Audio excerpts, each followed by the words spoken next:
Selamat pagi Bapak Ibu semua, selamat hari Minggu, selamat kita beribadah di dalam nama Tuhan Yesus. Puji syukur kita naikkan kepada Tuhan, karena kasih-Nya yang begitu besar. Kasih setia Tuhan, yang tidak pernah habis, yang Tuhan selalu berikan dalam setiap kehidupan kita. Saya percaya setiap kita rindu akan hadirat Tuhan. Pada pagi hari ini kita siapkan segenap tubuh, jiwa dan roh kita. Mari kita datang, kita menghampiri tahtanya yang kudus. Sejenak saya mengajak Bapak Ibu semua, kita akan tundukkan kepala, kita akan berdoa. Kami naikkan puji syukur kami kepadamu Tuhan. Bapa kami yang setia, Bapa kami yang sangat baik, Bapa yang selalu menyertai dalam setiap kehidupan kami. Sampai pada pagi hari ini, kami boleh ada sebagaimana kami ada. Semuanya hanya oleh kasih dan kemurahan-Mu Tuhan, yang selalu Tuhan berikan dalam setiap kami. Kami mau buka hati kami pagi hari ini Bapa. Kami rindu datang ke hadirat-Mu. Kami ingin memuji dan menyembah Engkau Tuhan. Serangkai ibadah pada pagi hari ini kami serahkan ke dalam tangan-Mu Tuhan. Kau kuduskan kami, Kau layakkan kami untuk masuk dalam hadirat-Mu. Lebih dalam dan lebih dalam lagi. Terima kasih Tuhan. Terima kasih Yesus.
Jesus.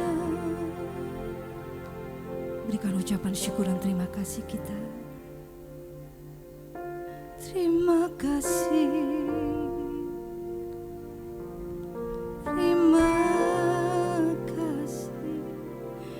Oh Yesus. Kau Bapakku yang setia. Kau Bapakku yang sangat baik.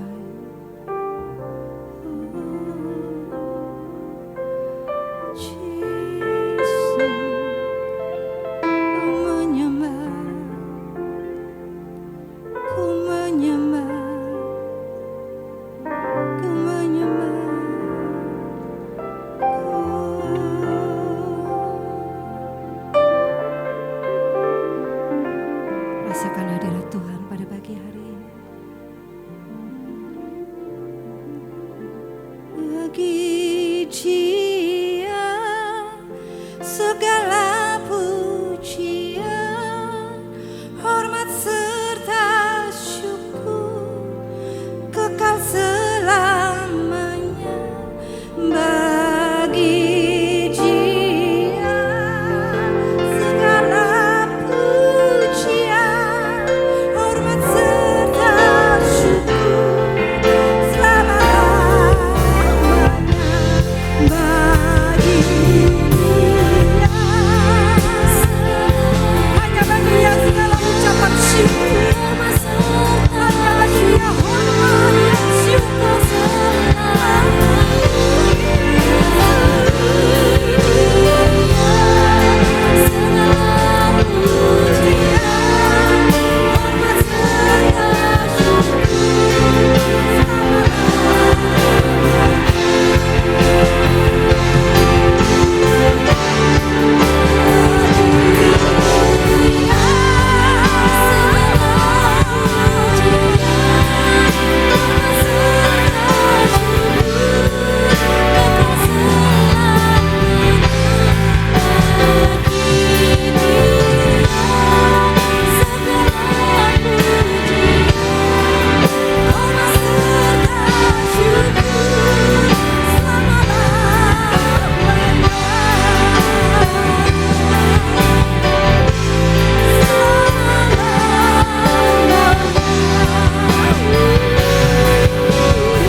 syukur kami berikan kepadamu Tuhan. Terima kasih Bapa, terima kasih. Kami ingin masuk lebih dalam lagi Tuhan. Kami akan bersorak-sorai untuk meninggikan namamu. Kami akan bertepuk tangan, bahkan kami akan melompat demi namamu Tuhan. Terima kasih Bapa. Di dalam nama Tuhan Yesus, semua yang diberkati Tuhan katakan sama-sama amin. Sekali lagi shalom Bapak Ibu semua.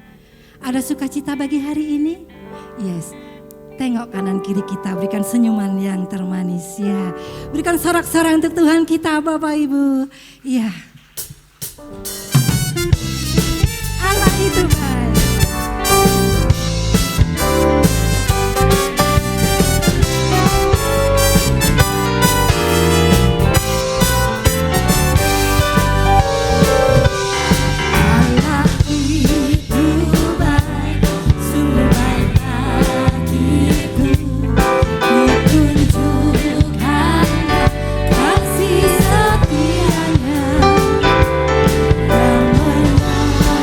Yang menjaga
karena Engkau yang sangat baik untuk setiap kami. Kami tidak dapat membalas Tuhan segala kebaikan, segala pengorbanan Tuhan. Melalui hidup ini Tuhan kami persembahkan untuk-Mu, bagi kemuliaan nama. Sebentar Tuhan firman-Mu akan disampaikan.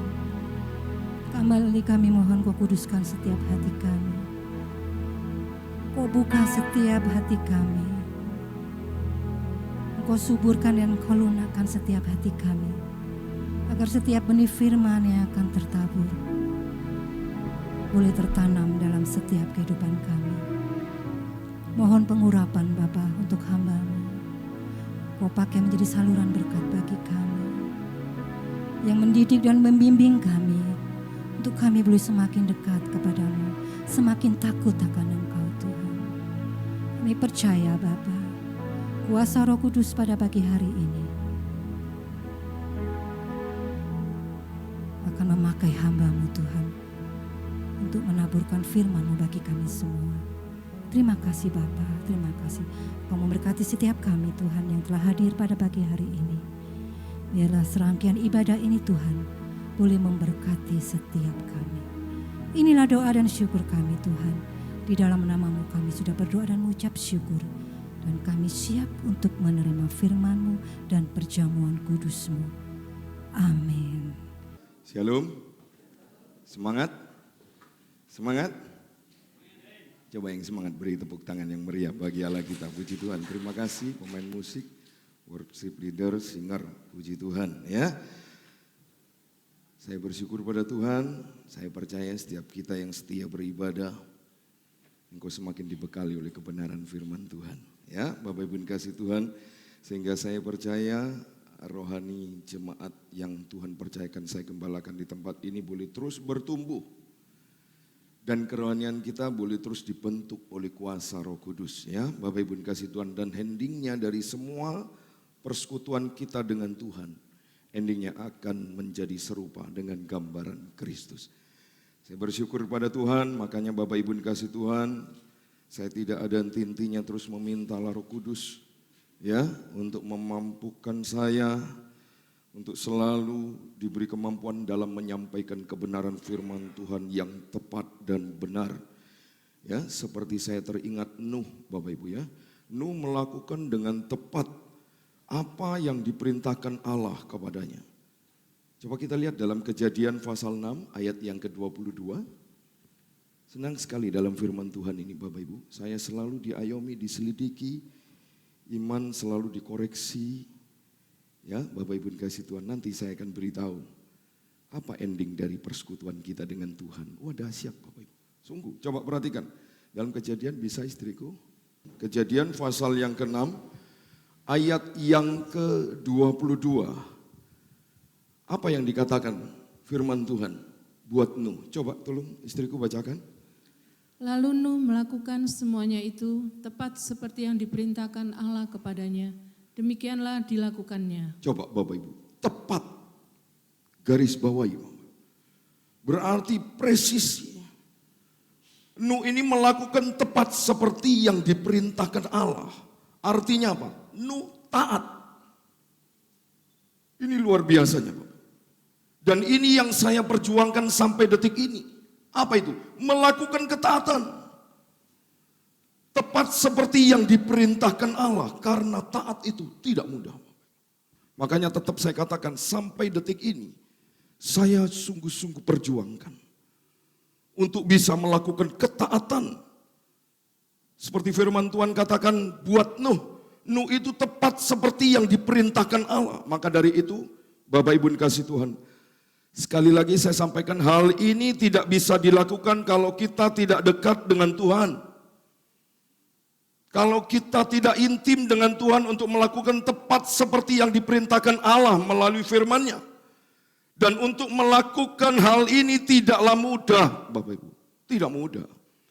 Ini dibutuhkan kerendahan hati. Dibutuhkan penundukan diri.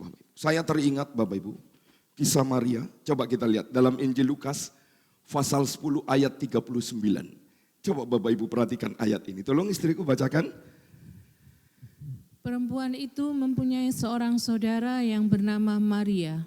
Ya, Maria ini duduk dekat kaki Tuhan dan terus mendengarkan perkataannya. coba Bapak Ibu perhatikan dan cermati ayat ini baik-baik. Bapak Ibu akan paham. Maria ini duduk dekat kaki Tuhan terus. Ada terusnya. Coba perhatikan baik-baik. Duduk dekat terus itu artinya dia terus membangun privasi. Dia terus membangun hubungan. Hubungan karib, hubungan dekat dengan Tuhan melalui doa. Wah, ini bagus Bapak Ibu. Lalu dia katakan apa? Di teks selanjutnya dikatakan mendengar perkataannya. Ini sama dengan surat Roma 10 ayat 17. Coba kita lihat. Surat Roma 10 ayat 17. Ini sama. Mendengar perkataannya. Artinya apa? Iman timbul dari pendengaran. Dan pendengaran oleh apa? Firman Kristus. Jadi saya percaya Maria ini setia mendengar firman Tuhan.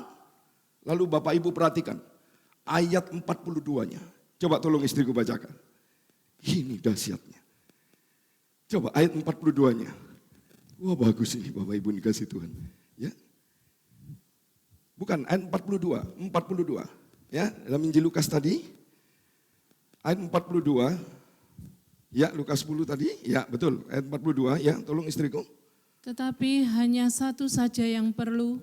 Maria telah memilih bagian yang terbaik yang tidak akan diambil daripadanya. Coba Bapak Ibu. Maria memilih bagian yang terbaik artinya apa? Maria ini bertemu dengan kebenaran yang tepat. Yaitu apa? Panggilan hidupnya yang sejati itu apa Bapak Ibu? Mendekat dan melekat kepada Tuhan sebagai sumber satu-satunya. Ini bagus. Maria saya perhatikan luar biasa. Maria duduk diam terus di kaki Yesus. Berbicara di kaki Yesus itu berbicara penyembahan erat dengan Tuhan. Berbicara keintiman dan dekat dengan Yesus. Ini menjadi suatu rahasia kehidupan Maria. Sehingga Maria ini memilih bagian ini sebagai bagian yang terbaik. Bagus. Saya lihat ini luar biasa. Bapak Ibu. Bahkan di teks terakhir dikatakan yang tidak akan diambil daripadanya. Artinya apa? Artinya yang tidak akan dihapuskan. Atau mungkin dibuang dari hidup Maria sebagai hamba Tuhan. Hebat sekali. Wah, ini dahsyat Maria Bapak Ibu. Nah Bapak Ibu ini dikasih Tuhan. Saya mau beri satu hal. Bapak Ibu biar tahu. Setiap persekutuan kita yang intim dengan Tuhan, intens dengan Tuhan. Percayalah Bapak Ibu dikasih Tuhan. Pasti hasilnya ada. Apa hasilnya? Coba buka. Injil Yohanes 10 ayat 28. Ini hasilnya. Ini hasilnya kita mempunyai persekutuan yang intim dengan Tuhan. Ini. Firman Tuhan berkata apa? Coba tolong istriku bacakan. Injil Yohanes 10 ayat 28. Ini hasil dari apa? Persekutuan kita dengan Yesus. Yaitu apa? Baca, Mang. Dan aku memberikan hidup yang kekal kepada mereka, dan mereka pasti tidak akan binasa sampai selama-lamanya. Ini hebatnya. Dan seorang pun tidak akan merebut mereka dari tanganku. Yes. Coba perhatikan. Ini rahasianya. Jadi benar sekali yang dikatakan dalam 1 Korintus 15 ayat 58. Ini rahasianya. Coba buka lagi. Supaya Bapak Ibu paham, kami selalu pakai firman. Supaya kami dalam nama Yesus jangan sampai keluar dari firman. Ini hasilnya. Makanya firman Tuhan dikatakan apa? Coba bacakan. 1 Korintus 15 ayat 58. Coba. Karena itu saudara-saudaraku yang kekasih, Ya. berdirilah teguh, jangan goyah, Yes. dan giatlah selalu dalam pekerjaan Yes, Tuhan. dan giatlah selalu dalam pekerjaan Tuhan. Sebab apa? Sebab kamu tahu bahwa dalam persekutuan dengan Tuhan, jeripayamu tidak sia-sia. Coba Bapak Ibu. Bahwa dalam persekutuanmu dengan Tuhan jeripayamu tidak sia-sia. Sebab apa? Ya Yohanes 10 ayat 28 ini. Sebab aku memberikan hidup yang kekal kepada mereka. Dan mereka pasti tidak akan binasa sampai selama-lamanya. Dan seorang pun tidak akan apa? Merebut mereka dari tanganku. Ingat Bapak Ibu. Coba kembali lagi Yohanes 10 28. Nah perhatikan baik-baik. Di sana ada kata apa? Dan mereka pasti.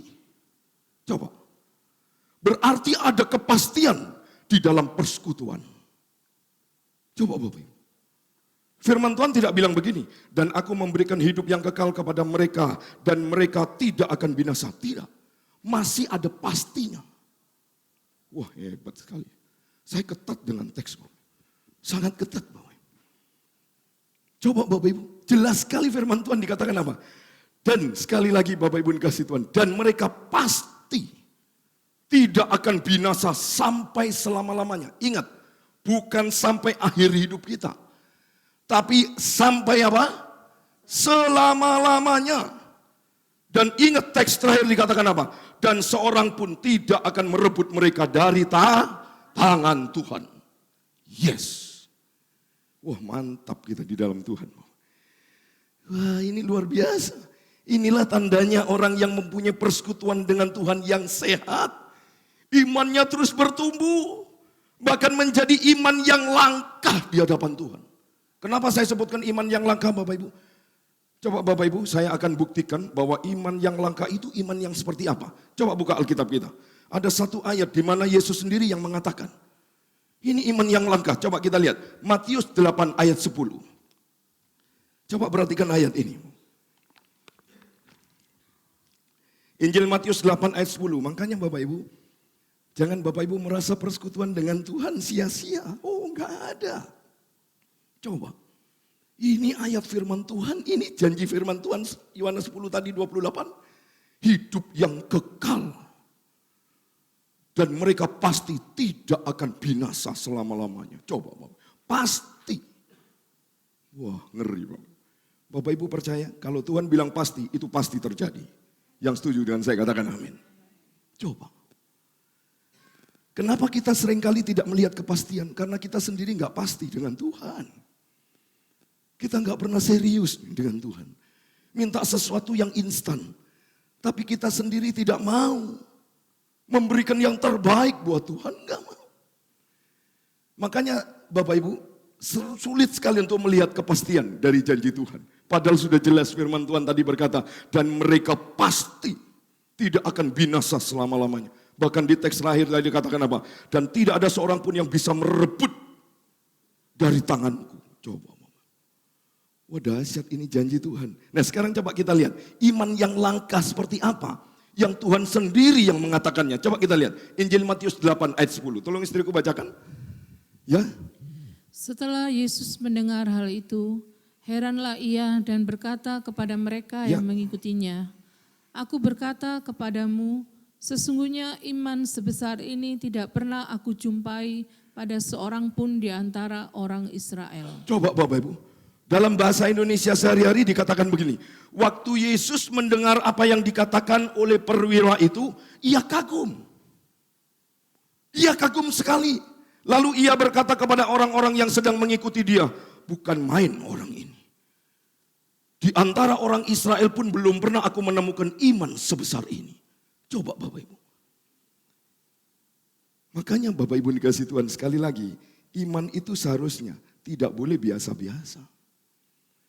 Artinya biasa-biasa itu maksudnya kita selalu mengintimidasi iman yang luar biasa. Bukan.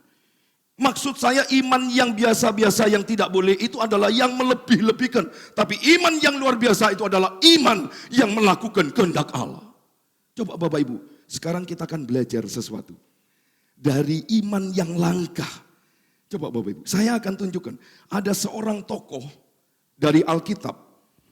Bahkan saya katakan tokoh ini sebenarnya tidak layak dimasukkan dalam Alkitab. Jujur, ini kalau saya. Tapi Tuhan punya rencana yang baik. Tuhan Maha Kasih yang luar biasa. Bapak Ibu perhatikan baik-baik. Sebentar saya akan tunjukkan dari salah satu tokoh yang mempunyai iman. Tidak seperti biasanya. Ayo buka Alkitab kita. Yakobus pasal 2. Coba kita lihat. Kita belajar sesuatu biar Bapak Ibu paham. Iman yang seperti apa yang dikatakan iman yang langka. Coba kita belajar sesuatu. Dari Yakobus pasal 2 ayat 25 sampai 26. Tolong istriku bacakan. Ya, Bapak Ibu simak ayat ini dengan baik. Ya, ayat 25 dan ayat 26. Ya. Dan bukankah demikian juga Rahab pelacur itu dibenarkan karena perbuatan-perbuatannya ketika ia menyembunyikan orang-orang yang disuruh itu di dalam rumahnya lalu menolong mereka lolos melalui jalan yang lain? 26. Sebab seperti tubuh tanpa roh adalah mati, demikian jugalah iman tanpa perbuatan-perbuatan adalah mati. Coba Bapak Ibu, perhatikan baik-baik di ayat yang ke-25 tadi ada satu nama yang disebut siapa? Rahab. Ini yang saya katakan unik sekali di dalam Alkitab kita. Bahkan jelas sekali Bapak Ibu, Rahab ini disebut sebagai apa? Pelacur. Dia menunjukkan profesinya sebagai pelacur. Tapi Bapak Ibu, perhatikan baik-baik. Rahab juga mewujudkan imannya itu dengan cara yang sangat aneh. Yaitu dengan cara apa? Berbohong. Seolah-olah berbohong. Ayo kita belajar sesuatu Bapak Ibu. Malah anehnya lagi Bapak Ibu, di dalam Alkitab kita, nama Rahab ini cukup sentral Bapak Ibu. Bahkan kalau Bapak Ibu periksa di dalam perjanjian lama, saya catat di sini. Maka Rahablah yang melahirkan Boas. Lalu kemudian menikahi Rut. Lalu Rut kemudian melahirkan siapa? Obed. Lalu dari Obed lahirlah Isai. Lalu dari Isai lahirlah Daud. Ini silsilahnya Bapak Ibu. Itu sebabnya kalau Bapak Ibu buka dalam perjanjian baru, pasal pertama dari Injil Matius, maka nama yang sama itu tertulis di dalamnya. Garis keturunan siapa? Yesus sendiri. Dia adalah sang Mesias yang menyelamatkan dunia ini. Wah, ini luar biasa Bapak Ibu. Dan ternyata Bapak Ibu, kami pelajari tidak berhenti di garis keturunan Yesus saja. Kalau Bapak Ibu buka di dalam kitab Ibrani, coba kita lihat. Ibrani pasal 11 ayat yang ke-31. Coba perhatikan baik-baik. Firman Tuhan berkata apa di sana? Coba Mam tolong bacakan. Ya, Ibrani 11 ayat yang ke-31. Coba perhatikan. Karena iman maka Rahab perempuan sundal itu tidak turut binasa bersama-sama dengan orang-orang durhaka, karena ia telah menyambut pengintai-pengintai itu dengan baik. Coba perhatikan baik-baik Bapak Ibu. Nama yang sama juga dijuluki pelacur itu muncul lagi. Bahkan diangkat lebih tinggi lagi. Firman Tuhan berkata perempuan sundal itu tidak turut binasa bersama dengan orang-orang durhaka. Coba Bapak Ibu. Tapi rahasianya Bapak Ibu yang membuat Rahab tidak binasa ternyata. Salah satu yang membuat Rahab tidak binasa ini. Apa rahasianya? Iman yang langka. Yaitu iman yang menerima orang lain dan menolongnya. Ini dahsyat Bapak Ibu. Jadi jangan dikira Bapak Ibu menolong orang itu bukan bagian dari iman, bagian dari iman loh. Coba Bapak Ibu perhatikan baik-baik. Lalu kemudian seperti yang sudah kita baca dari Yakobus tadi ayat 2 dan ayat 2 dan ayat 26, ayat apa? Pasal 2 ayat 25. Coba Bapak Ibu perhatikan sekali lagi, tolong membaca. Di sana juga disebutkan nama yang sama. Coba tolong istriku baca Yakobus 2:25. Ya. Dan bukankah demikian juga Rahab pelacur itu dibenarkan karena perbuatan-perbuatannya ketika ia menyembunyikan orang-orang yang disuruh itu di dalam rumahnya, lalu menolong mereka lolos melalui jalan yang lain? Ini loh yang saya katakan. Perempuan sundal. Coba perhatikan baik-baik. Mungkin bisa juga dikatakan pembohong. Nanti kita akan lihat Bapak Ibu. Terus namanya disebut-sebut terus di dalam Alkitab. Makanya tadi saya katakan, sebetulnya salah satu tokoh ini nggak layak sebetulnya kalau menurut saya. Tidak layak harus ditampilkan di Alkitab. Sampai disebut di dalamnya Alkitab terus nama-namanya. Ini kan aneh. Ini unik sekali Bapak Ibu. Itu sebabnya kita perlu belajar bersama-sama. Apa yang kita bisa pelajari dari Rahab. Dan bagaimana Rahab ini dibenarkan oleh Allah. Coba. Aneh kan? Unik Tuhan itu. Coba Bapak Ibu, setelah kami pelajari ada 3 hal kebenaran di sini. Kebenaran yang pertama begini, perhatikan baik-baik Bapak Ibu. Iman itu bisa saja ditemukan pada diri orang yang sebenarnya tidak memenuhi syarat.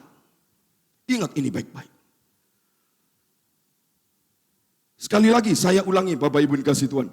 Iman itu bisa saja ditemukan pada diri orang yang tidak memenuhi syarat.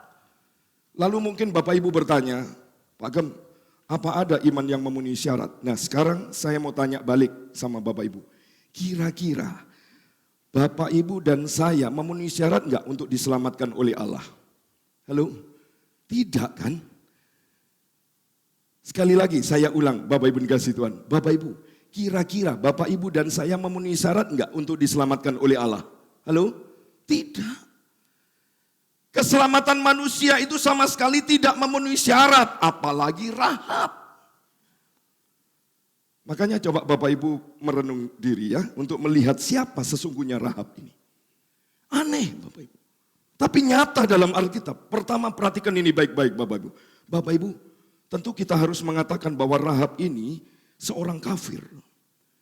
Saya katakan Rahab ini orang kafir. Kenapa saya katakan Rahab ini orang kafir? Karena Rahab ini berada di luar perjanjian Allah dengan Israel. Betul? Di luar. Nah sudah pasti Bapak Ibu dikasih Tuhan, dia pasti terlibat dalam penyembahan berhala. Makanya begini, perhatikan ini baik-baik Bapak Ibu dikasih Tuhan. Sebenarnya, sekali lagi saya katakan tadi, gak pantas nama Rahab ini masuk dalam kitab suci kita.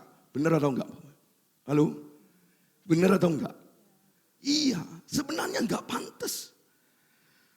Lalu kemudian dia pun seorang wanita secara ordo. Rahab ini Bapak Ibu berada di bawah laki-laki.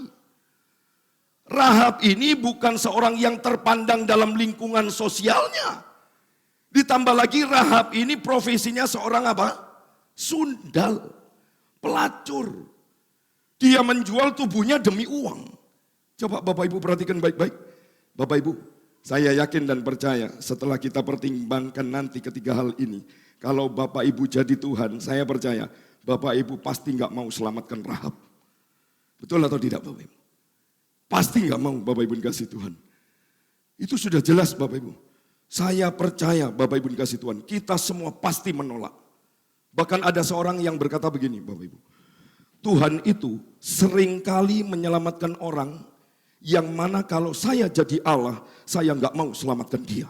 Itu Tuhan. Catat ini baik-baik, ini penting untuk Bapak Ibu paham dengan benar. Tuhan itu seringkali menyelamatkan orang yang kalau saya jadi Tuhan, saya nggak mau selamatkan dia. Coba Bapak Ibu, ini luar biasa Rahab. Bapak Ibu, sekali lagi saya mau beritahu, seringkali kita bicara mengenai iman keselamatan itu maaf, kacau. Terlalu jauh rasanya.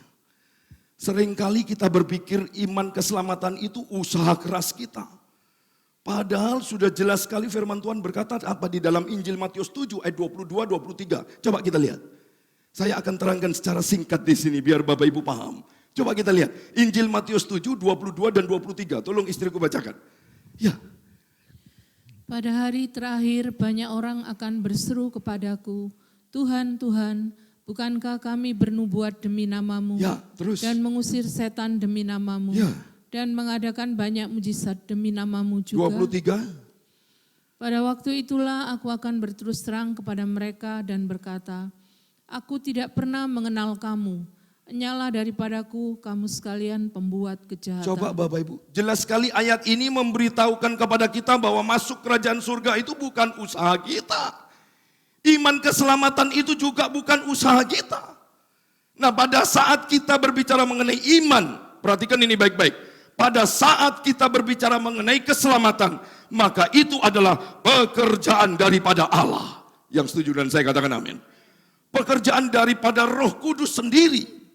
Makanya Bapak Ibu dikasih Tuhan ya, sekali lagi Roh Kudus ini harus memimpin kita. Benar sekali dalam Galatia 5:25, kalau hidupmu oleh Roh, hendaklah hidupmu dipimpin oleh Roh. Karena orang yang hidupnya dipimpin oleh Roh, mereka akan memulai hidup yang kekal. Karena Roh itu akan menuntun kita ke jalan yang benar. Ini penting. Itu sebabnya Bapak Ibu kalau kita mengukur dengan kekuatan kita sebagai manusia untuk menyelamatkan sesama, saya percaya tidak ada cara untuk kita bisa menyelamatkan orang lain. Yang setuju dengan saya katakan amin. Tetapi bagi Allah sekali lagi, tidak ada yang mustahil. Amin. Dan tidak ada seorang pun yang di luar jangkauan kasih karunia Allah. Makanya saya mau katakan pagi hari ini, kasih karunia Allah sanggup menjangkau siapa saja. Yang setuju dan saya katakan amin. Ini kasih karunia. Tidak peduli latar belakangnya seperti apapun. Bahkan Bapak Ibu, beberapa penafsir mengatakan ini Rahab ini pelacur seperti apa? Namanya Rahab ini seringkali disebut di firman ditambahi dengan pelacur. Coba Bapak Ibu. Seringkali nama Rahab ini selalu disandingkan dengan apa? Sundal. Kalau tidak pelacur ya sundal. Tetapi ingat sekali lagi saya katakan. Di pemandangan Allah justru Rahab ini adalah nama yang terhormat. Nama yang layak diselamatkan. Coba buka Alkitab kita, Yosua 6 ayat 17. Saya pakai firman, supaya Bapak Ibu paham. Nah nanti kita belajar sesuatu. Apa kelebihan dari Rahab? Coba kita lihat Bapak Ibu. Perhatikan baik-baik ya. Sekali lagi, di dalam Alkitab kita Yosua pasal 6 ayat 17. Coba tolong istriku bacakan. Dan kota itu dengan segala isinya akan dikhususkan bagi Tuhan untuk dimusnahkan. Hanya Rahab perempuan sundal itu. Siapa Bapak Ibu? Sekali lagi Mam, hanya siapa? Hanya Rahab. Ayo terus baca sekali lagi. Hanya Rahab perempuan sundal itu Terus? akan tetap hidup. Lu. Ia dengan semua orang yang bersama-sama dengan dia dalam rumah itu. Karena ia telah menyembunyikan orang suruhan yang kita suruh. Coba Bapak Ibu. Makanya Bapak Ibu, menerima orang lain lalu menolongnya. Itu bagian dari iman yang benar. Banyak orang persepsi nolong orang, wah saya nggak bisa Pak. Saya begini, coba perhatikan baik-baik. Hanya alasannya kalau Bapak Ibu perhatikan karena ia telah menyembunyikan orang suruhan yang kita suruh. Bapak Ibu perhatikan ini baik-baik. Menerima orang lain lalu menolongnya. Sekali lagi saya katakan dengan tegas, itu bagian dari iman yang benar. Itu bagian dari iman yang langkah. Seperti ada beberapa anak Tuhan yang sudah memberi sebuah ASI. Coba Bapak Ibu kasih Tuhan, dahsyat ini. Luar biasa. Memberi itu kasih. Apalagi bukan memberi kepada orang lain. Ini rumah Tuhan. Makanya ini yang saya katakan. Ini iman yang tepat. Bahkan ada satu ayat yang mengatakan begini. Bahwa kasih itu menutupi banyak sekali dosa. Coba, ayo buka 1 Petrus 4 ayat 8. Saya Alkitab. Kalau nggak ada firman, wah takut saya. Disangka ini aplikasi saya. Coba perhatikan baik-baik. 1 Petrus 4 ayat 8. Coba. Tolong Mam, bacakan. Tetapi yang terutama, kasihlah sungguh-sungguh seorang akan yang lain. Coba. Sebab kasih menutupi banyak sekali dosa. Coba, bukan cuman banyak menutupi banyak dosa. Tidak, banyak sekali. Wow. Ada anak Tuhan mungkin masih berpikir-pikir, takut dan lain sebagainya. Apakah itu iman? Bapak Ibu perhatikan baik-baik, kita belajar dari Rahab. Rahab ini tadi saya sudah katakan sebenarnya tidak layak masuk dalam Alkitab. Enggak layak masuk dalam kitab suci. Kitab yang kudus. Disisipkan dengan perempuan sundal. Disisipkan dengan perempuan pelacur. Coba Bapak Ibu. Hanya cuman karena Rahab diperhitungkan oleh Allah apa? Menerima orang lain dan menolongnya. Karena itu bagian dari iman. Dan bukan cuman iman, tapi iman yang benar. Makanya di sini dikatakan waktu kita memberi itu kan kasih. Kita memberi itu kan mengasihi. Memberi itu kasih. Makanya tidak salah kalau firman Tuhan dikatakan apa? Sebab kasih menutupi banyak sekali dosa. Jadi kasih, waktu Bapak Ibu memberi untuk rumah Tuhan, ini kasih namanya. Nah kasih yang diberikan ini bukan untuk orang lain, tapi untuk rumah Tuhan yang dinikmati oleh banyak jiwa-jiwa yang hadir. Yang dinikmati oleh jiwa-jiwa yang merasa lapar dan haus akan Tuhan. Bapak Ibu ambil bagian di dalamnya. Inilah yang saya katakan, kasih yang menutupi banyak sekali dosa. Wah ngeri Bapak Ibu, ngeri sekali. Coba Bapak Ibu perhatikan kisah Rahab. Justru orang-orang yang bersama dengan Rahab malah diselamatkan. Coba. Orang yang bersama-sama dengan Rahab ini diselamatkan. Ini dahsyat Bapak Ibu. Bapak Ibu ayo kita perhatikan kehidupan kita masing-masing. Jangan seperti tadi saya sudah katakan dan saya juga sudah ajukan pertanyaan dari awal. Siapa di antara kita yang berani mengatakan bahwa saya yang layak untuk diselamatkan oleh Allah? Ada yang berani? Gak ada Bapak Ibu, memang tidak ada Bapak Ibu. Bahkan sering kali kita nih kelihatan religius, kelihatannya saleh. Tapi Bapak Ibu, kebanyakan itu hanya luarnya saja. Tetapi hatinya jauh daripada Allah. Bapak Ibu, barangkali kita sama seperti Yesaya berkata, pada saat aku melihat hadirat Allah begitu nyata, maka dia melihat dirinya semakin kotor di hadapan Tuhan. Coba. Yesaya pun mengatakan demikian. Coba lihat Yesaya 6 ayat 4 sampai 6. Atau ayat 6 saja. Yesaya 64 ayat 6 saja. Coba Bapak Ibu perhatikan. Ini tadi yang sudah katakan. Yesaya itu begitu. Waktu dia melihat hadirat Allah, melihat secara nyata hadirat Allah, lantas Bapak Ibu, dia melihat dirinya justru semakin kotor di hadapan Tuhan. Coba buka, kita baca. Yesaya 64 ayat 6, tolong membacakan. Demikianlah kami sekalian seperti seorang najis, dan segala kesalehan kami seperti kain kotor. Coba Bapak Ibu. Kami sekalian menjadi layu seperti daun, Ya. dan kami lenyap oleh kejahatan kami, seperti daun dilenyapkan oleh angin. Coba perhatikan Yesaya tentang sebuah kesalehan Bapak Ibu. Tadi saya sudah katakan seringkali kita kelihatannya ini religius. Kelihatannya ini orang saleh. Tapi sekali lagi kebanyakan itu cuma nampak luar saja. Tetapi hatinya jauh daripada Allah. Nah sekarang begini Bapak Ibu yang dikasih Tuhan. Kalau Allah menyelamatkan Rahab, kalau Allah menyelamatkan kita satu persatu, apapun latar belakang kita, ini konsekuensinya. Pada saat kita melihat saudara-saudara kita yang belum diselamatkan, mungkin anggota keluarga kita, mungkin ada tetangga, mungkin istri, mungkin suami, mungkin teman, atau siapa saja yang kita kenal, yang begitu jauh dari keselamatan. Saya mau katakan kepada Bapak Ibu, semua sekali lagi saat ini, jangan pernah berhenti berdoa untuk mereka. Yang setuju dan saya katakan amin. Jangan pernah berhenti. Doakan buat mereka, Bapak Ibu kasih Tuhan. Bukan dihakimi. Hati-hati. Ini seringkali anak-anak Tuhan salah dalam konsep pemikiran yang benar.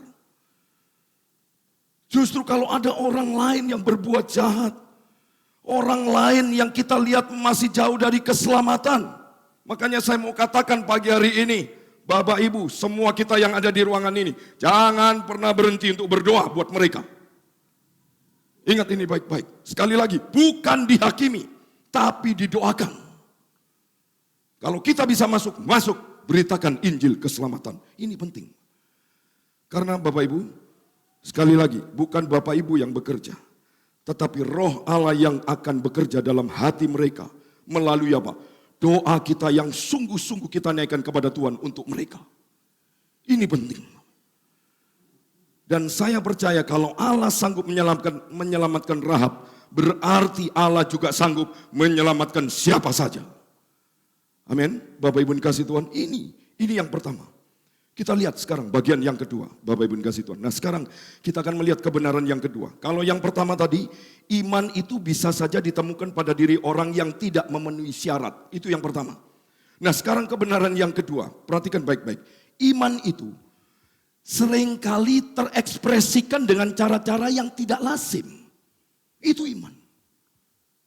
Wah ini dahsyat Bapak Ibu. Coba kita kembali mereview ya mengenai Rahab Bapak Ibu kasih Tuhan. Buka Alkitab kita di dalam Yosua pasal yang kedua. Yosua pasal yang kedua ayat yang ke-9. Firman Allah mengatakan apa di sana Bapak Ibu kasih Tuhan?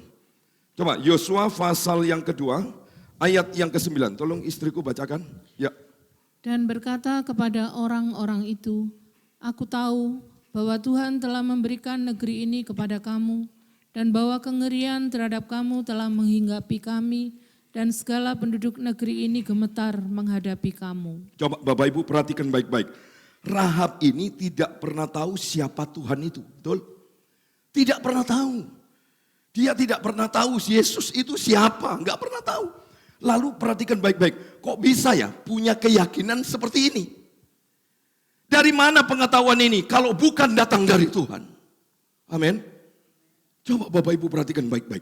Saya ulang ayat ini Bapak Ibu. Tuhan telah memberikan negeri ini kepada kamu.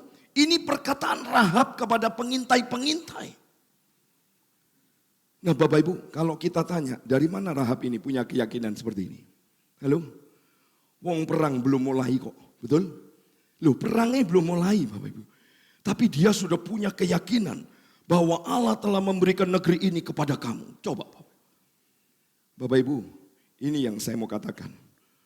Bahwa pekerjaan Roh Kudus itu jangan kita batasi.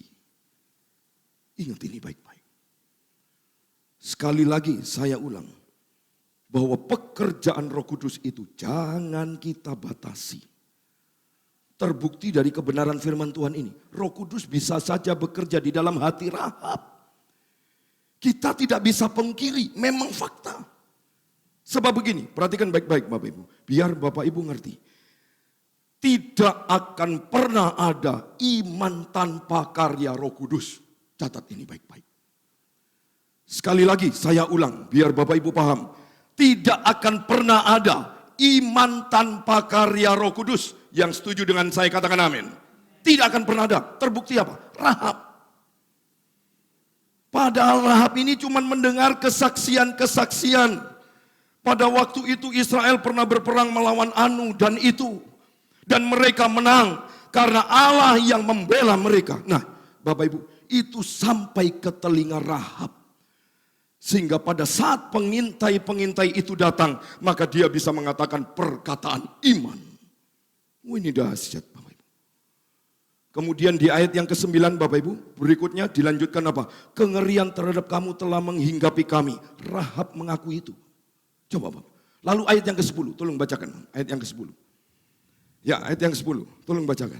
Sebab kami mendengar bahwa Tuhan telah mengeringkan air laut Tebrau di depan kamu, ketika kamu berjalan keluar dari Mesir, dan apa yang kamu lakukan kepada kedua raja orang Amori yang di seberang sungai Yordan itu, yakni kepada Sihon dan Og yang telah kamu tumpas. Coba Bapak Ibu, Rahab ini bisa menceritakannya dengan jelas.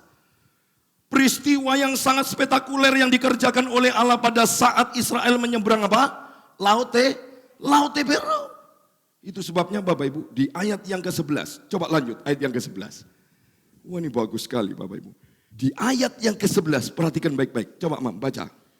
Ketika kami mendengar itu, tawarlah hati kami dan jatuhlah semangat setiap orang menghadapi kamu. Sebab Tuhan Allahmu ialah Allah di langit di atas dan di bumi di bawah. Coba Bapak Ibu perhatikan baik-baik. Bapak Ibu, kalau saya perhatikan dari ayat ini, saya ingin menjelaskan satu hal lagi. Bapak Ibu dikasih Tuhan, perhatikan begini. Ini yang sering kali mengganjal, ya, mengganjal kita. Begini Bapak Ibu. Pada saat kita membaca Alkitab dengan lebih teliti, maka pasti ada timbul pertanyaan. Bagaimana mungkin Allah itu bisa membenarkan tindakan Rahab? Coba Bapak Ibu perhatikan baik-baik. Karena di dalam kitab suci, di dalam 10 perintah Allah itu, salah satunya jangan bersaksi dusta. Betul? Coba perhatikan ini baik-baik Bapak Ibu. Makanya saya mau selesaikan masalah ini, biar Bapak Ibu paham. Sekali lagi saya ulang Bapak Ibu dikasih Tuhan. Kalau Bapak Ibu baca firman Tuhan, baca Alkitab dengan teliti, seharusnya ada timbul banyak pertanyaan. Bagaimana mungkin Allah bisa membenarkan tindakan Rahab? Mana mungkin? Seharusnya nggak mungkin, karena apa? Karena di dalam kitab suci itu juga ada 10 perintah Allah. Salah satunya jangan bersaksi dusta. Betul? Makanya Bapak Ibu, saya mau katakan dan saya mau selesaikan pertanyaan Bapak Ibu pada pagi hari ini. Begini, sekarang perhatikan baik-baik. Saya mau tanya terlebih dahulu. Mungkin nggak bohong itu dibenarkan di hadapan Allah? Jawab dengan jujur. Mungkin enggak, sekali lagi saya katakan, mungkin apa enggak, bohong itu dibenarkan di hadapan Allah. Kira-kira mungkin apa enggak Bapak Ibu? Bohong itu sudah jelas tidak mungkin dibenarkan. Allah itu Allah yang benar, pasti tidak akan ada toleransi dengan dusta. Yang setuju dengan saya katakan amin. Tetapi Bapak Ibu dikasih Tuhan, apakah mungkin, sekali lagi saya memberikan pertanyaan, apakah mungkin pada saat-saat tertentu Allah itu sepertinya memberikan toleransi untuk kebohongan tertentu? Mungkin enggak Bapak Ibu? Enggak mungkin. Jelas tidak mungkin, Bapak Ibu. Makanya saya jujur, saya harus menjawab hati-hati, ya. Saya harus menjawab hati-hati mengenai hal ini, Bapak Ibu. Supaya jangan sampai kemudian Bapak Ibu menjadikan senjata bahwa kebohongan untuk sebuah kebenaran itu diperbolehkan. Sekali lagi, saya mengatakan dengan tegas, tidak. Nah, sekarang saya coba mulai beritahu begini, Bapak Ibu. Perhatikan ini baik-baik. Bapak Ibu cermati dari ayat firman yang sudah kita baca. Makanya saya sudah bilang berkali-kali, saya itu sangat ketat dengan teks. Ketat sekali. Bapak Ibu dikasih Tuhan. Setiap apa saya terperinci. Bahkan di setiap doa pagi, Bapak Ibu perhatikan di dalam doa pagi yang pernah hadir di doa pagi. Setiap kali ada hamba Tuhan yang menyampaikan firman Tuhan. Saya harus terperinci dengan teks. Kalau tidak kita terlewatkan seperti biasa. Makanya pagi hari ini saya akan beritahu begini Bapak Ibu. Bohong itu sekali lagi tidak sama dengan mengelak. Ngerti maksud saya? Sekali lagi saya beritahu. Bohong itu tidak sama dengan mengelak. Tapi kita seringkali mengelak itu dianggapnya bohong. Makanya saya mau katakan sampai kapanpun kalau bohong pasti firman Tuhan sangat dilarang. Dan tidak disetujui dengan 1000 alasan apapun saja. Tidak akan dibenarkan sebuah kebohongan. Makanya saya mau beritahu bahwa kasus Rahab ini sebenarnya bukan bohong. Tapi mengelak. Mengelak untuk tujuannya apa? Demi kewajiban moral yang lebih tinggi. Yaitu apa? Menyelamatkan nyawa orang. Ini loh. Jadi mau tidak mau, tidak ada jalan yang lain. Itu namanya apa? Tidak terelakkan. Berarti sudah tidak ada jalan lain. Dan tujuannya apa? Ingat baik-baik. Harus demi memenuhi kewajiban moral yang lebih tinggi. Kewajiban moral yang lebih tinggi itu apa Bapak Ibu? Kalau dalam kaitan dengan Rahab, dia menyelamatkan nyawa orang. Ini Bapak Ibu harus pahami. Memang sekali lagi mengatakan kebenaran itu juga kewajiban moral. Tetapi menyelamatkan nyawa itu lebih tinggi. Perhatikan baik-baik. Sebab nyawa manusia itu bernilai di hadapan Tuhan. Nyawa manusia itu bernilai. Jadi waktu Rahab, Bapak Ibu, tidak terelakkan, tidak ada jalan lain, tidak ada pilihan lain untuk menyelamatkan nyawa yang bernilai di hadapan Tuhan. Makanya Rahab mengelak. Mungkin kita menganggapnya Rahab bohong. Padahal sama sekali Bapak Ibu, bukan berbohong. Tapi menghindarkan orang lain demi memenuhi kewajiban moral yang lebih tinggi, yaitu apa? Menyelamatkan nyawa manusia. Bapak Ibu, dalam kasus Rahab ini, firman Tuhan tadi berkata, perbuatannya dibenarkan. Coba. Ibrani 2 ayat apa? Yakobus 2 ayat 25, coba lihat. Benar nggak saya ngomong? Coba perhatikan. Yakobus 2 ayat 25, tolong bacakan. Wah ini luar biasa Bapak Ibu kasih Tuhan. Coba Mam, tolong bacakan.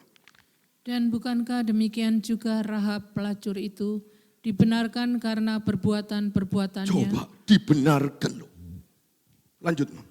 Ketika ia menyembunyikan orang-orang yang disuruh itu di dalam rumahnya, lalu menolong mereka lolos melalui jalan yang lain. Ya coba perhatikan dari ayat ini. Seringkali kita mengatakan berarti Rahab itu bohong. Padahal bukan. Makanya wah hikmat Allah itu dahsyat. Saya percaya nanti Allah datang kalau Bapak Ibu tanya ini pasti jawabannya sama.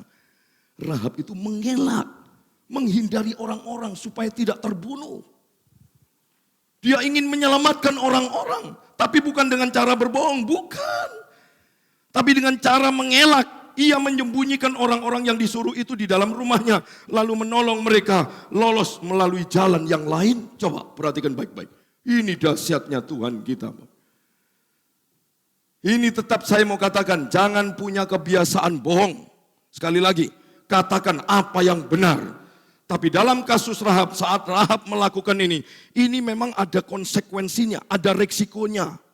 Pasti ada resikonya, Bapak Ibu. Pertama begini, perhatikan baik-baik. Rahab ini ingin melindungi umatnya. Lalu Rahab juga berupaya supaya keluarganya jangan disentuh. Jadi Bapak Ibu, Rahab ini juga berupaya untuk menyelamatkan keluarganya sendiri, juga menyelamatkan orang lain. Tetapi perhatikan baik-baik Bapak Ibu, dalam prosesnya sepertinya, dan ini pasti Bapak Ibu, Rahab ini taruhan nyawanya. Nyawa Rahab ini menjadi taruhan Bapak Ibu. Coba Bapak Ibu bisa bayangkan enggak begini, seandainya waktu Rahab mengelak, ya, coba saya ingin merangsang pola pikir Bapak Ibu. Coba perhatikan begini, waktu Rahab mengelak, tapi ternyata pasukan tetap mau geledah, tetap gak percaya. Rahab ngomong apapun gak dipercaya, lalu pasukan masuk dan menggeledah semua, lalu ketemu, matilah Rahab, betul? Pasti mati. Makanya saya katakan nyawa Rahab ini yang menjadi taruhan. Coba Bapak Ibu dikasih Tuhan, nah di sini saya kira Bapak Ibu, Rahab ini patut diapresiasi. Dan ini yang dilihat oleh Allah. Perhatikan baik-baik. Satu hal lagi yang perlu Bapak Ibu ketahui begini. Saya percaya Rahab ini bukan satu-satunya orang yang mengenal keperkasaan Allah Israel. Mungkin saja Rahab ini hanya mendengar dari teman-teman sebangsanya. Cerita-cerita mengenai Allah Israel yang hebat itu. Lalu saat itu juga imannya muncul. Terbukti apa? Rahab berani menanggung resiko yang begitu hebat. Yaitu apa? Menolong orang lain dan menyelamatkan keluarganya. Coba ini yang luar biasa. Bapak Ibu yang dikasih oleh Tuhan, tidak heran kalau kemudian Allah itu menjunjung tinggi Rahab. Bahkan saya katakan namanya tertulis berulang kali di dalam Alkitab kita. Berulang kali loh. Ini luar biasa iman Rahab ini Bapak Ibu dikasih Tuhan. Nah sekarang kita perhatikan poin yang ketiga, kebenaran yang ketiga. Perhatikan begini Bapak Ibu. Pada akhirnya, perhatikan baik-baik. Allah, ini ya, perhatikan baik-baik Bapak Ibu. Allah memberikan pahala untuk iman. Apalagi iman yang benar, iman yang langkah. Ini luar biasa. Sekali lagi saya ulang. Allah akan memberikan upah bagi setiap iman yang benar dan iman yang langkah. Ternyata iman yang langkah ini adalah iman yang diambil oleh Rahab. Bahkan kalau Bapak Ibu perhatikan di dalam pasal yang kedua, kita lihat Yakobus pasal 2. Nama itu dijadikan teladan dari perbuatan iman mereka. Yang pertama Bapak Ibu, lihat Yakobus, kita lihat Yakobus pasal 2 terlebih dahulu ayat 23. Jadi sekali lagi saya katakan Bapak Ibu, di dalam surat Yakobus pasal 2, Yakobus menyebut ada 2 nama untuk dijadikan teladan dari perbuatan iman. Coba perhatikan yang pertama, iman siapa? Coba kita lihat. Yakobus pasal 2 ayat 23. Tolong istriku bacakan.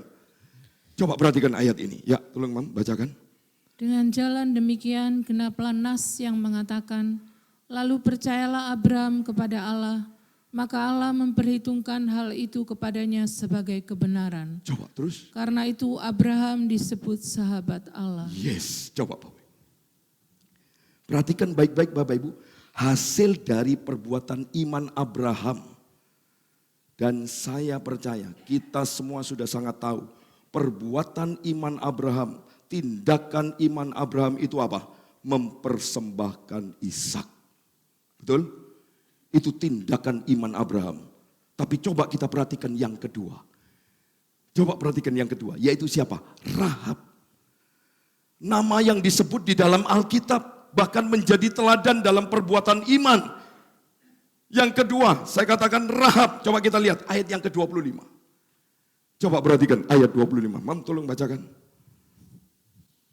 Dan bukankah demikian juga Rahab pelacur itu dibenarkan karena perbuatan-perbuatannya ketika ia menyembunyikan orang-orang yang disuruh itu di dalam rumahnya, lalu menolong mereka lolos melalui jalan yang lain? Coba Bapak Ibu, sementara ini yang sulit untuk kita cerna, sebab dia seorang wanita kafir. Tadi sudah saya katakan, dia sundal, dia pelacur. Tetapi tindakan imannya begitu nyata. Yaitu apa? Rahab menyembunyikan pengintai yang diutus oleh bangsa Israel, Bapak Ibu. Jadi sekali lagi kesimpulan saya Bapak Ibu, dua figur ini berbeda. Tetapi kita melihat ada kesamaan juga. Perhatikan baik-baik. Kedua-duanya ini menghidupi iman mereka dari perbuatan. Yang setuju dan saya katakan amin. Coba, menghidupi iman mereka dari apa? Perbuatan. Makanya kalau Bapak Ibu sampai bertanya-tanya, apakah benar aku memberi ini satu bagian dari iman, itu berarti Bapak Ibu belum sempurna punya kerohanian. Belum sempurna punya iman yang progres. Tidak perlu dipertanyakan, iman itu tindakan nyata. Langsung action, langsung bertindak. Makanya saya mau katakan Bapak Ibu dikasih Tuhan, figur yang pertama yaitu siapa? Abraham. Latar belakangnya memang dari keluarga secara sosial terpandang Abraham ini. Tapi coba perhatikan figur yang kedua. Tidak terpandang, bahkan saya sebenarnya mau katakan lagi, tidak layak untuk berkali-kali saya bicarakan. Tentang apa? Rahab. Rahab ini sudah sundal, pelacur. Tidak bisa menjadi teladan Bapak Ibu dikasih Tuhan. Nah tapi dari dua figur ini Bapak Ibu, kita juga bisa mengambil dua pelajaran di sini. Pertama, perhatikan ini baik-baik. Yang perlu kita perhatikan, baik dalam kasus Abraham maupun dalam kasus Rahab, begini Bapak Ibu. Ujian itu datang tidak pernah kita duga. Hati-hati. Ini yang perlu Bapak Ibu catat. Sekali lagi, perhatikan ini baik-baik. Baik dari figurnya Abraham, baik dari Rahab. Sekali lagi, dalam kasus kedua figur ini, ujian itu datang tidak pernah mereka duga. Yang setuju dan saya katakan amin. Bapak Ibu, Abraham tidak pernah menduga kalau Allah datang kepadanya, lalu menyampaikan kebenaran firman Tuhan, disuruh pergi ke tempat yang akan kutunjukkan kepadamu, ke tanah Moria, dan persembahkan anakmu itu kepadaku. Pernah diduga enggak? Halo? Tidak. Abraham tidak pernah menduga. Begitu juga dengan Rahab, tidak pernah menduga. Imannya muncul begitu nyata. Nah berarti Bapak Ibu, sekali lagi, kapan saja ujian iman itu bisa datang di dalam kehidupan kita tanpa kita duga. Itu ujian. Itu sebabnya Bapak Ibu dikasih Tuhan, jangan punya spiritualitas yang seperti ini. Dengar ini baik-baik Bapak Ibu. Dengar ini baik-baik. Kalau ada masalah, baru doa puasa. Ini yang saya katakan. Mempunyai iman spiritualitas yang tidak sesuai dengan kebenaran firman Allah. Sekali lagi saya katakan Bapak Ibu, jangan pas ada masalah baru doa puasa. Kalau ada masalah doanya baru kenceng. Kalau ada masalah, waduh, ibadah jam 5, jam 3 sudah ada. Coba Bapak Ibu, doa pagi 4:30, jam 3 sudah ada. Coba ini perhatikan baik-baik Bapak Ibu. Bahkan nanti kalau sudah kita baik-baik, Alkitab saja nggak pernah disentuh, apalagi doa. Alkitab saja nggak pernah disentuh, apalagi doa. Sudah pasti doa itu seingatnya saja. Makanya Bapak Ibu dikasih Tuhan, seharusnya membangun kekristenan yang solid dalam hidup kita. Hari keseharianmu dengan Tuhan. Bagaimana hari keseharianmu dengan Tuhan? Kita bangun ibadah kita dengan Tuhan, persekutuan kita sungguh-sungguh dengan Tuhan akan terlihat dari kehidupanmu sehari-hari dengan Tuhan. Bapak Ibu, sebab apa? Perhatikan ini baik-baik Bapak Ibu. Sebab ujian iman bisa datang kapan saja. Betul? Bisa datang kapan saja. Dan di hadapan ujian iman hanya ada dua pilihan. Menang atau kalah. Itu aja. Itu ujian iman. Terserah Bapak Ibu, pilihan ada di Bapak Ibu. Makanya sekali lagi Bapak Ibu dikasih Tuhan, kalau Bapak Ibu dalam ujian iman ingin menang, catat ini baik-baik. Disiplinlah dirimu dalam ibadah. Disiplinlah dirimu dalam persekutuan dengan Tuhan. Di dalam kerohanian kita dengan Tuhan, mulai disiplin. Jangan pas ada masalah saja mulai disiplin. Kalau tidak masalah, Alkitab saja tidak disentuh, apalagi doa. Coba perhatikan ini baik-baik Bapak Ibu. Itu iman yang pertama. Sekarang kita lihat kemudian iman yang kedua. Iman itu selalu melibatkan resiko. Hati-hati. Jadi sekali lagi Bapak Ibu, tidak ada ceritanya malaikat Tuhan datang kepada Rahab. Rahab, aku mau tanya, kamu mau enggak sembunyikan pengintai? Saya mau tanya, ada enggak? Tuhan tanya atau Tuhan kirim malaikat untuk bertanya kepada Rahab, Rahab, kamu mau enggak menyembunyikan pengintai? Ada enggak? Enggak ada. Nanti kalau kamu mau Rahab menyembunyikan pengintai, namamu disebut dalam garis keturunan Yesus loh. Ada enggak Bapak Ibu? Tidak ada. Justru Rahab pada saat ujian iman itu datang, karena dia sudah ada benih iman di dalam hati Rahab, maka Rahab hanya mewujudkan imannya itu dalam tindakan. Yes, ini yang tepat. Ini yang luar biasa. Dia sudah banyak mendengar banyak mengenai Allah Israel dan dia mau mewujudkan imannya kepada Allah Israel itu dengan apa? Menyelamatkan para pengintai. Nah, ini sesuatu yang beresiko. Tapi Rahab mau melakukannya juga. Oh, ini dahsyat. Begitu juga saya percaya kalau kita punya kepercayaan yang dalam kepada Tuhan, Tuhan tidak akan pernah gagal untuk memberkati Bapak, Ibu, dan saya.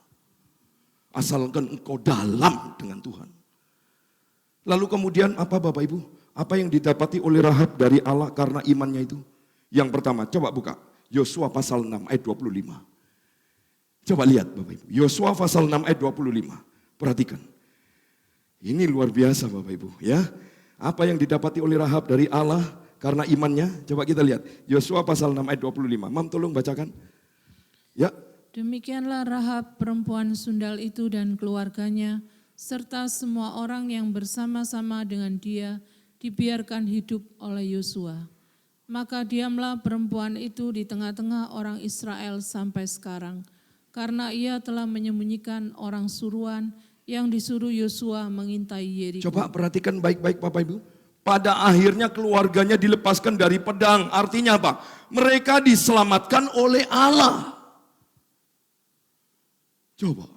Itu yang pertama. Kita lihat yang kedua. Kemudian Rahab dijadikan bagian dari apa? Umat Allah. Yang tadinya jauh menjadi dekat. Bahkan ada di dalam pelukan Allah. Ini yang kedua. Berkat yang Rahab terima. Dahsyat Bapak Ibu. Lalu yang ketiga, Bapak Ibu dikasih Tuhan. Perhatikan di dalam Injil Matius pasal 1. Ayat 5 dan ayat yang ke-6. Coba kita lihat. Injil Matius pasal pertama, ayat 5 dan ayat yang ke-6. Tolong Mam, bacakan. Coba. Salmon memperanakan Boas dari Rahab. Boas memperanakan Obed dari Rut. Obed memperanakan Isai. Isai memperanakan Raja Daud. Perhatikan di Daud sini. memperanakan Salomo Ya, dari terus. istri Uria. Coba Bapak Ibu. Perhatikan baik-baik Bapak Ibu di sini. Akhirnya kita lihat bahwa Rahab itu kemudian meninggalkan kehidupan yang lama. Termasuk profesinya sebagai pelacur.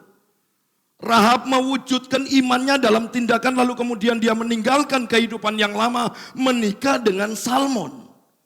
Coba Bapak.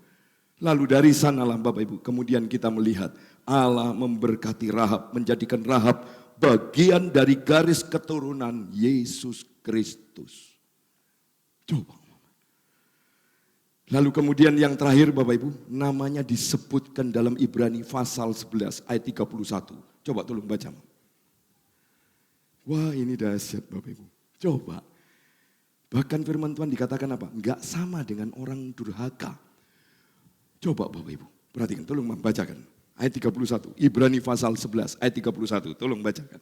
Karena iman maka Rahab perempuan sundal itu tidak turut binasa bersama-sama dengan orang-orang durhaka. Yes, terus. Karena ia telah menyambut pengintai-pengintai itu dengan baik. Coba Bapak Ibu. Menyambut itu artinya apa? Menerima. Betul? Menyambut itu menerima. Bapak Ibu dikasih Tuhan. Perhatikan baik-baik. Saya percaya Tuhan pun tidak akan pernah gagal untuk memberkati perbuatan iman kita. Ayo lakukan. Iman yang benar itu adalah iman yang disertai dengan perbuatan, tindakan-tindakan yang nyata. Pada saat kita berani menanggung resiko oleh karena iman kita kepada Tuhan, maka percayalah Bapak Ibu dikasih Tuhan, Allah pasti akan memberikan upah bagi setiap kepercayaan kita penuh kepada Tuhan. Pasti. Seperti tadi dikatakan Yohanes 10 ayat 28. Bagus sekali ayat ini. Tolong klik sekali lagi Bapak Ibu. Ini orang-orang yang melakukan iman dan tindakan. Coba Bapak Ibu, sekali lagi bacakan. Coba. Dan aku memberikan hidup yang kekal kepada mereka, dan mereka pasti tidak akan binasa sampai selama-lamanya, dan seorang pun tidak akan merebut mereka dari tanganku. Coba Bapak Ibu, akibat dari sebuah persekutuan dengan Tuhan, imannya menjadi iman yang disertai dengan praktek. Iman yang disertai dengan perbuatan nyata. Akhirnya ini yang kita dapatkan, hidup yang kekal. Dan pasti tidak akan binasa sampai selama-lamanya. Bahkan bukan cuman itu. Yang ketiga dikatakan apa? Seorang pun tidak akan merebut mereka dari tangan Tuhan. Yes. Orang yang punya persekutuan dekat dengan Tuhan, intim dengan Tuhan. Mereka pasti melakukan tindakan nyata dari iman mereka. Makanya mereka bisa menikmati berkat-berkat Tuhan. Bahkan semasa hidup di muka bumi ini pun juga Bapak Ibu dikasih Tuhan. Perhatikan baik-baik. Sampai ke dalam kehidupan yang nyata nanti yang akan datang. Percayalah Tuhan akan melimpahi kita semua dengan upah. Upah di bumi sampai upah yang di surga. Ini dahsyat janji Tuhan. Maka dari itu Bapak Ibu kasih Tuhan. Kalau mungkin ada di antara kita saat ini yang sedang berada dalam keadaan titik kritis. Ya, saya tidak tahu Bapak Ibu, tapi kok Roh Kudus selalu menguatkan kita, mengingatkan saya. Katakan hal ini. Mungkin saat ini Bapak Ibu sedang berada di dalam titik kritis. Di mana Bapak Ibu menghadapi sebuah ujian iman. Dan memang tadi saya sudah katakan, ujian iman itu bisa datang kapan saja. Amin. Tidak pernah diberitahu. Lalu Bapak Ibu dihadapkan oleh mungkin, ya, untuk apa kemudian membuat kita suatu keputusan. Sekali lagi saya mau katakan, Bapak Ibu dikasih Tuhan. Pilihan iman kita tadi saya sudah katakan, ada dua. Kalah atau menang, cuman itu ada. Sekali lagi, kalau Bapak Ibu ingin menang, sekali lagi. Saya mau katakan, bagaimana kerohanian kita sehari-hari. Ini yang penting. Persekutuanmu dengan Tuhan kesehariannya bagaimana? Kalau keseharian kita kuat dengan Tuhan, pasti kita tidak akan salah pilih. Iman kita pasti ada di dalam Kristus. Karena apa? Kerohanian kita kuat. Sudah bisa dilihat dari keseharian kita dengan Tuhan bagaimana. Ini sangat menentukan iman kita mau kalah atau mau menang. Tapi saya mau katakan dan saya mau pastikan kalau keseharian kita dengan Tuhan gak kuat, maka saya percaya saat masalah datang dan kita diperhadapkan dengan pilihan-pilihan di antara iman dengan hawa nafsumu, pasti saya percaya kita akan pasti salah memilih, yaitu apa? Nafsu keinginan daging kita. Pasti salah. Karena apa? Kerohanianmu enggak sehat. Kerohanian kita enggak safe dengan Tuhan.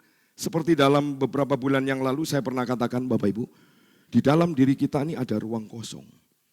Kalau ruang kosong ini kita tidak kuat atau tidak diisi oleh kebenaran firman Tuhan, hati-hati. Akhirnya ruang kosong ini diisi oleh kedagingan-kedagingan kita. Karena itu memang firman Tuhan. Di dalam diri kita ini ada ruang kosong. Ruang kosong ini yang seharusnya diisi terus-menerus. Allah yang hadir di dalam hati kita terus-menerus dihidupkan. Dari mana? Persekutuan kita. Persekutuan kita dengan Tuhan. Tapi karena mungkin kita jarang dipakai, bahkan sudah jelas-jelas ada di hati kita Tuhan itu. Tapi tidak pernah kita memanggilnya, jarang sekali kita memanggilnya, jarang sekali kita bersekutu dengannya. Nah ini yang saya mau katakan Bapak Ibu. Maka yang di dalam ini tidak berfungsi. Dan saat diperhadapkan dengan suatu masalah, percayalah, pilihan iman kita pasti kedagingan, pasti. Itu disangkanya iman, nah padahal itu kedagingan. Makanya tadi saya sudah katakan, iman itu ada dua pilihan, mau menang atau mau kalah. Itu aja Bapak. Kalau kalah pasti kita salah memilih. Memilih keinginan daging kita. Tapi kalau kita kuat dengan Tuhan, pasti pilihannya tepat. Ini penting Bapak Ibu dikasihi Tuhan. Maka dari itu sekali lagi saya beritahu, pilihan ada di tangan kita. Dan ini tantangan yang sangat serius. Bapak Ibu. Jangan Bapak Ibu main-main, ini tantangan yang sangat serius. Kita hidup ini serius, gak bisa guyonan. Rohani harus serius. Tapi saya katakan di dalam mimbar ini, dalam nama Yesus, saya tetap berdoa supaya Bapak Ibu jangan salah memilih. Ini penting. Ayo pagi hari ini dari kebenaran firman Allah, saya berharap Bapak Ibu jangan sampai salah pilih. Karena pilihan ada di tangan kita dan sangat ditentukan dari persekutuan kita dengan Tuhan. Kalau engkau intens dengan Tuhan, percayalah Bapak Ibu, engkau akan tidak pernah kalah. Engkau akan selalu menang di dalam Tuhan. Tutup Alkitab kita. Tuhan Yesus memberkati.